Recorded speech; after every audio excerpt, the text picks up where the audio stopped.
On a what's called a CODEL, a congressional mission to Pakistan. Apparently were there just before this operation happened.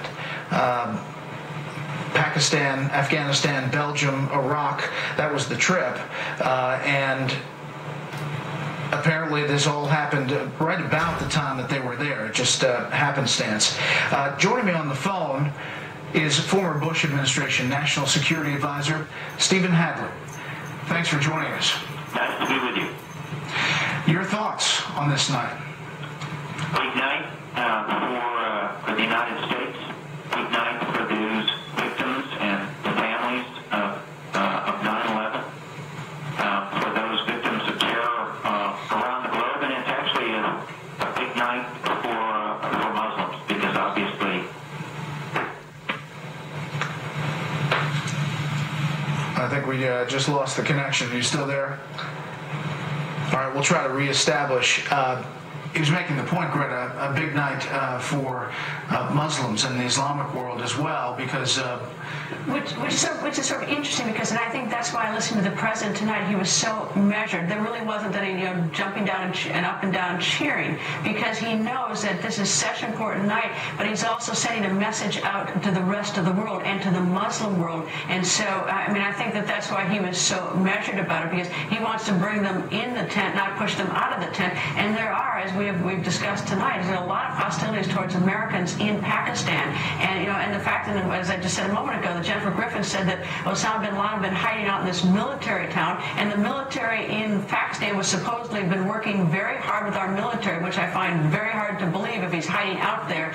And another sort of interesting point is that if Osama bin Laden was killed a week ago, we're a week late on learning this information, the American people, but the Muslim world, probably a lot of them already got wind of it or knew about it. And so it's sort of curious as to what the reaction has been in the last 5 or 6, 7 days, because now obviously President Obama's known about it for a week, but so have many people in the Al Qaeda network. Right. Some senior administration officials providing some background at this hour, just getting this in, so bear with me. The original piece of intelligence, the thread, came from, as the president mentioned, August of last year. The CIA said they led to believe that Osama bin Laden may be at a compound inside Pakistan. By February, according to this administration official, quote, "We determined the intelligence to pursue this and to move forward." And at this location by mid-March, they had pinpointed to that.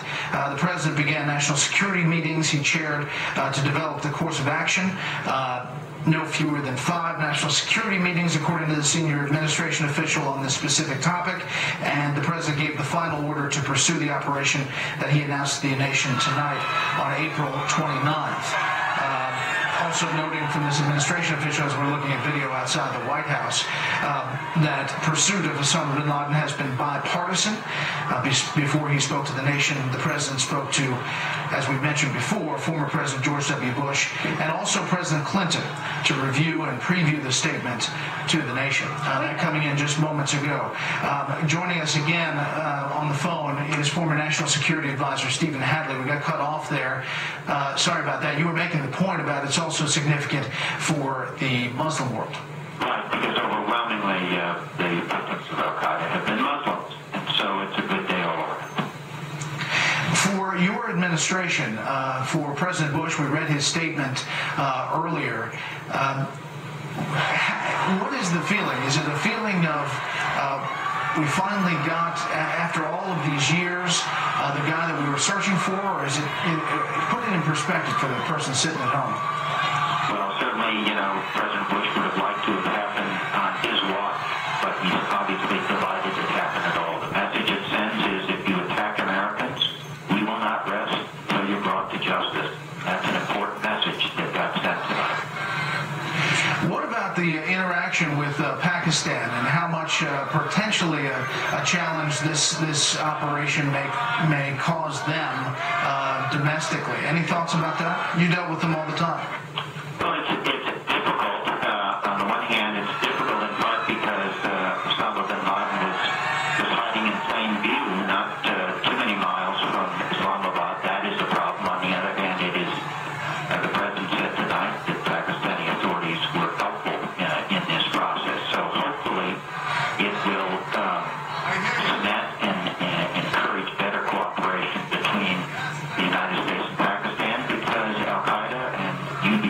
were a threat both to the United States and to Pakistan, common enemy of the two.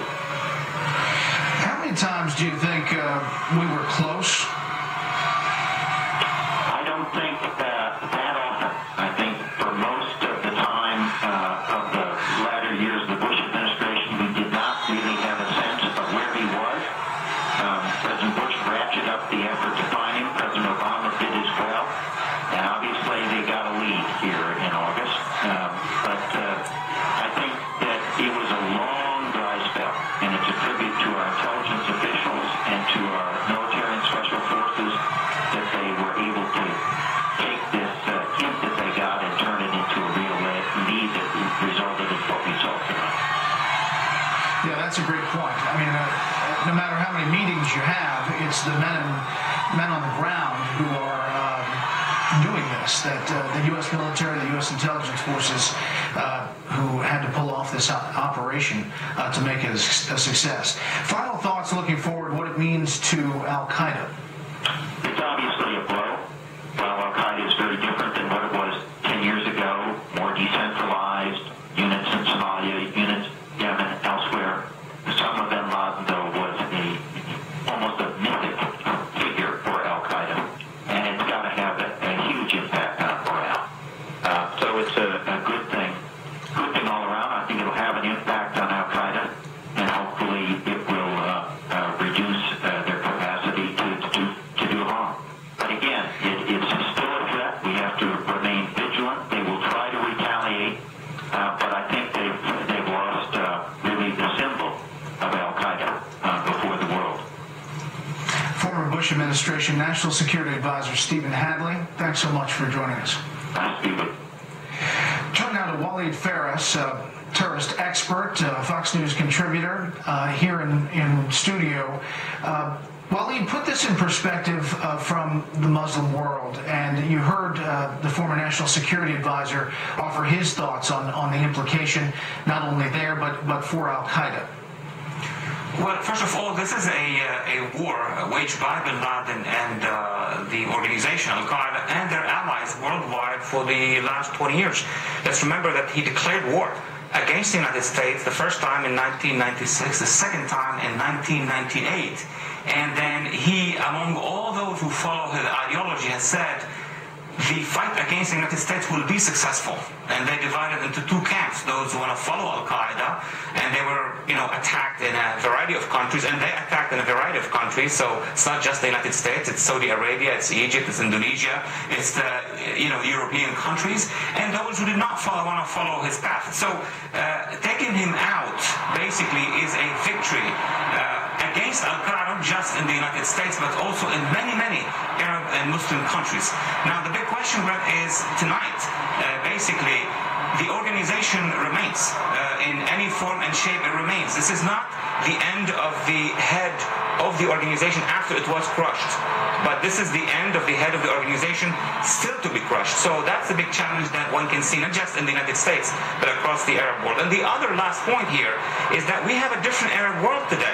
Had this happened probably last year or 4 months ago, maybe his followers could have been able to mobilize across the region. But today, every Arab country has its own problems. Libya has Libya's problems. Syria is facing an uprising. We see it across the board. So the timing is not that bad. Waleed, what about the fact that the U.S. actually has the body of Osama bin Laden? That is important as well, is it not? It is very important. Actually, this may generate later in some different debate. That is, and we need to ask the question, we don't know yet much about it from the government. Could there have been any possibility, since we have the body, so we're very close, to have him alive and then bring him to justice? That's a huge question. It's too early to ask it now. But to have the body basically is important psychologically, probably to show it to the followers worldwide. Because, in the Arab world, I already got 5 to 6 questions from Arab media about the conspiracy. This is not his body. He was dead 5-6 months ago. Having the body at that level, psychologically speaking, will dissipate a lot of these propaganda wars, psychological wars of rumors. But beyond that, now we're going to look at basically how to announce it to the Arab world, how the Arab Muslim leaders will announce it to their own people. It's going to be fascinating in the next few hours how Saudi Arabia, Egypt, in Iraq, where Al-Qaeda killed hundreds, maybe thousands of Iraqis. We're going to look at Iran, how would they look at the issue, and of course in Pakistan.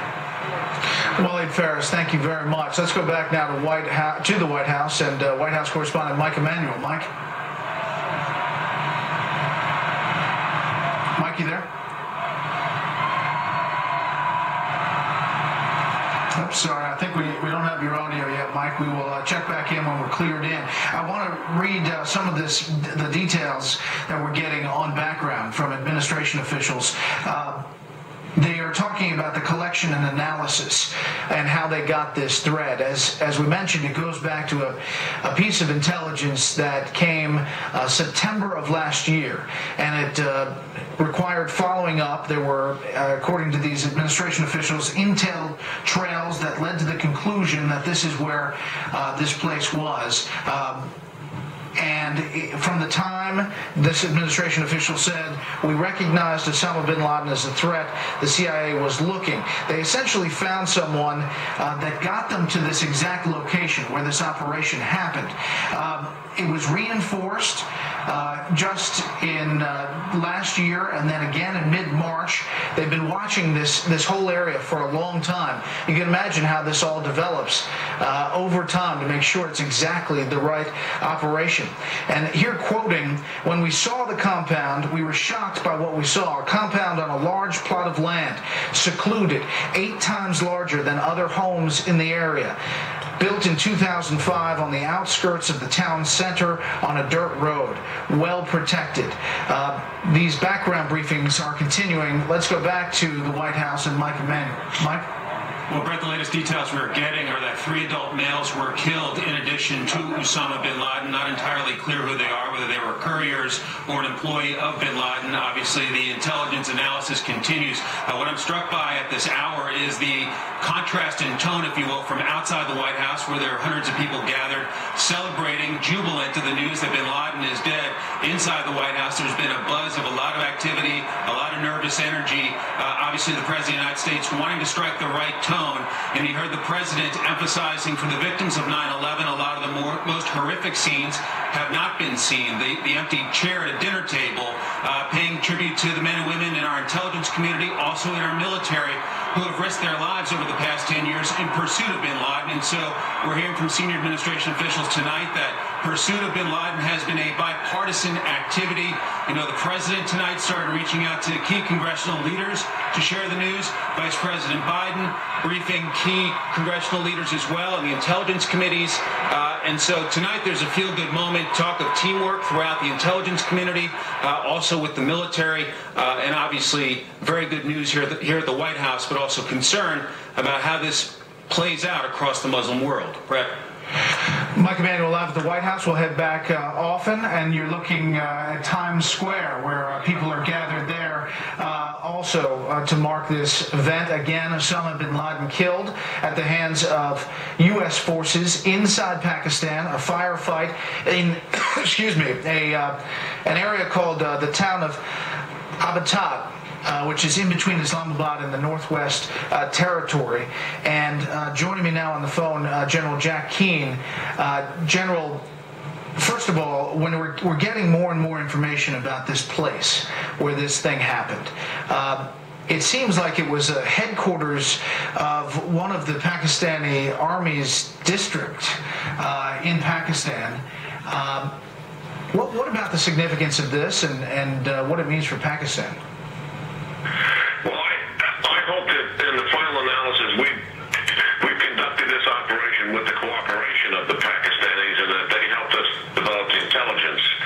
I hope we didn't have to do this without their cooperation or at the expense of it, because our relationship with them, as you well know, is already strained because of the sanctuaries that are in Pakistan that are harboring the Afghan Taliban. So I hope this is something positive as opposed to something that's certainly negative that would make this relationship worse than what it is.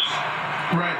Let's talk about the operation. You know, we're getting more details that it was a very secure place, an unusual compound for that area. High walls, security features, now I'm quoting from a senior administration official, made it a dangerous mission. Those who executed it practiced to minimize risk.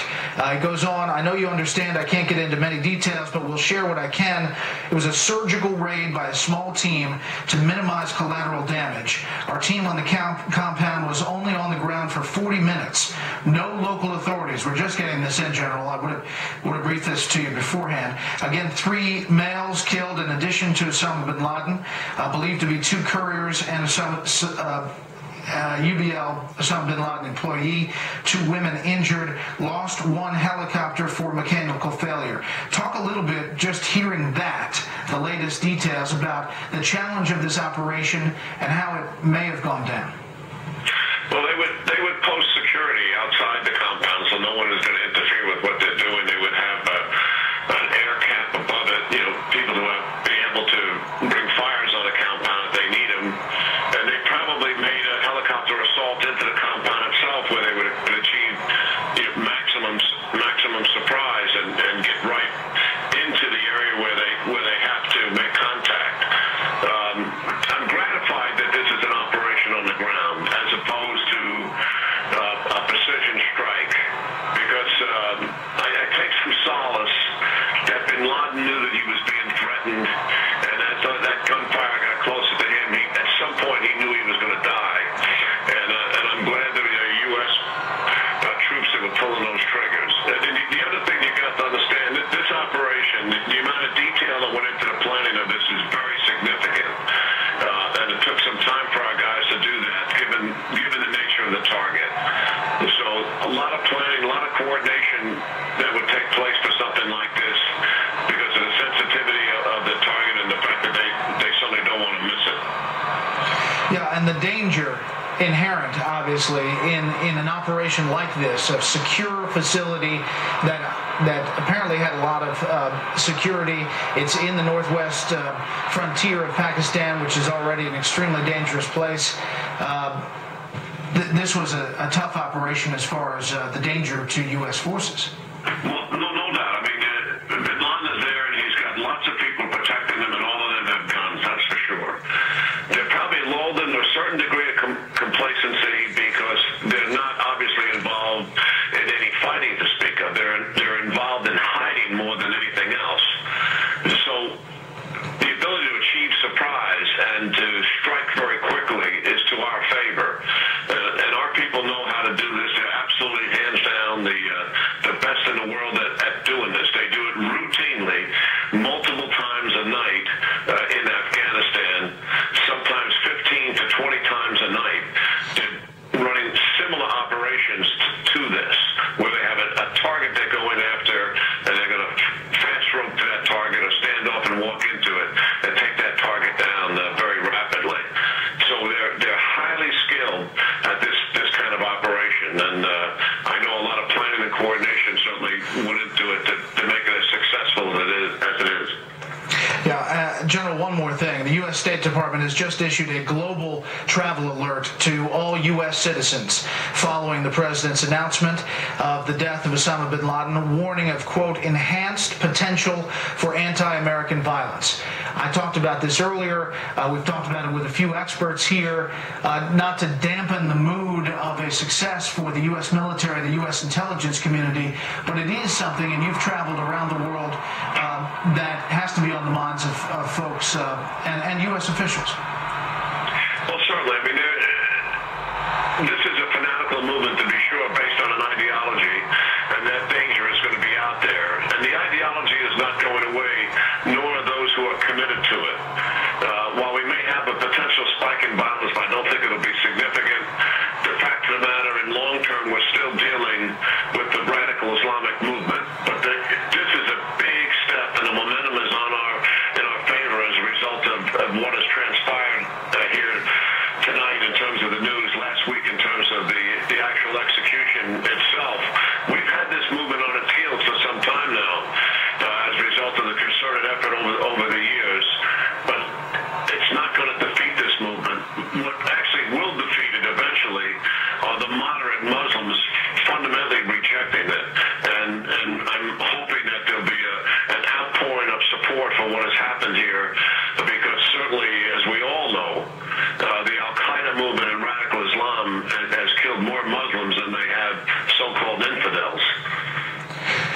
General Jack Keane, as always, thank you very much. A man who knows a lot about that part of the world. Great asset here at Fox. Thank you. Now joining me on the phone, Andrew Card, of course, the Chief of Staff with then President George W. Bush on the phone. Andy, let me just ask you your thoughts at first. Well, first of all, this is a great night for the American people, and it's also quite significant. We owe a great debt of gratitude to the intelligence community and the military forces that made this happen. They've been working at this for a very, very, very long time, and it was not easy, and they did it. I also really praise the resolve that President Bush had, and also the resolve that President Obama demonstrated.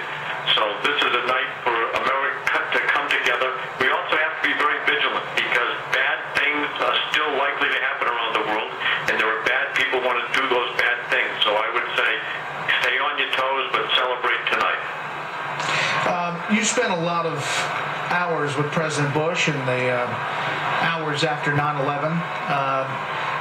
What do you think it means for him? We read the statement, but what do you think it means for him tonight and looking forward? Well, he wanted to close the book on Osama bin Laden and bring justice in honor and memory of those who were victims of the attack on September 11th. And Osama bin Laden has been brought to justice, and I'm sure President Bush is very, very happy about that. He worked hard every single day to keep Americans safe, and he worked very hard to try to find Osama bin Laden. One of the great frustrations of his presidency was he didn't get Osama bin Laden on his watch, but he made sure that everything was in place so that President Obama could have an opportunity to get Osama bin Laden, and it finally happened. So we're very grateful. You heard President Obama mention President Bush in his speech. He also called him directly, as well as President Clinton. Significant to you? It is, and I'm really grateful that President Obama did call President Bush. It was a good courtesy, but I think there was also a reflection that President Bush did give the country resolve to follow through on the promises that had been made to the victims of September 11th and their families. And we said that we would bring Osama bin Laden to justice, and America has done that.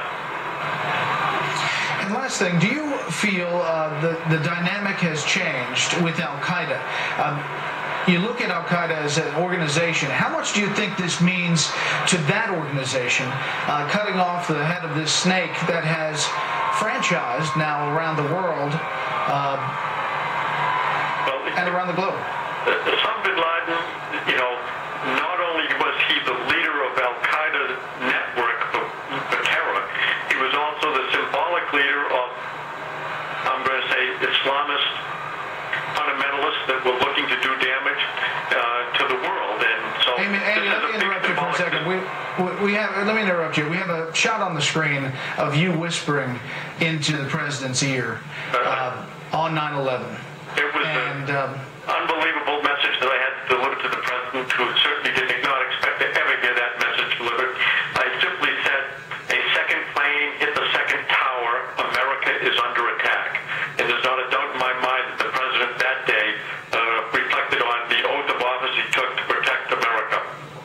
So I think from that moment, from that whisper to this night. Well, this is a little bit of closure. And I remember President Bush telling Mrs. Howard that he would never forget George Howard, who died on September 11th. And he was a firefighter, and that was on September 10th, 2001, when the president visited New York City, and he met with the families of the victims of some of the firefighters and police officers that were missing down at the World Trade Center. And Mrs. Howard gave the president her son's badge, and she said, "Don't ever forget him. His name is George Howard." And President Bush said, "America may start to forget, but don't worry about me. I will never, ever forget." And he didn't. And the resolve that President Bush showed, I think, helped to strengthen the resolve that President Obama has shown. And I'm grateful that he followed through and that we now have Osama bin Laden brought to justice. Andy Card, former Chief of Staff to George W. Bush. Andy, thank you very much for your thoughts and reflections.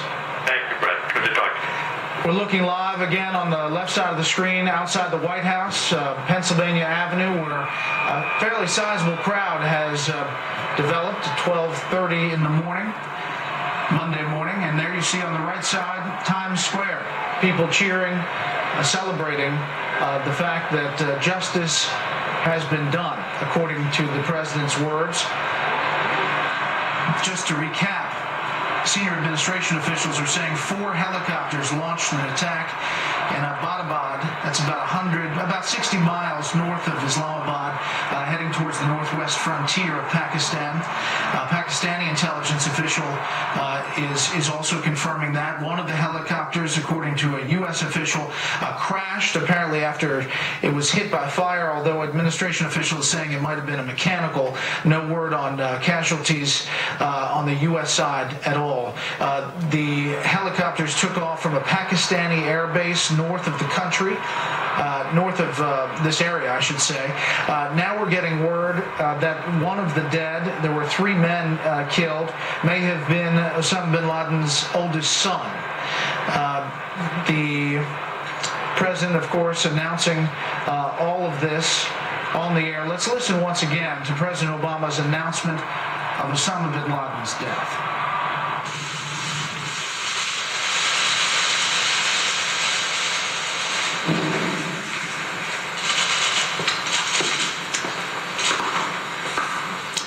Good evening.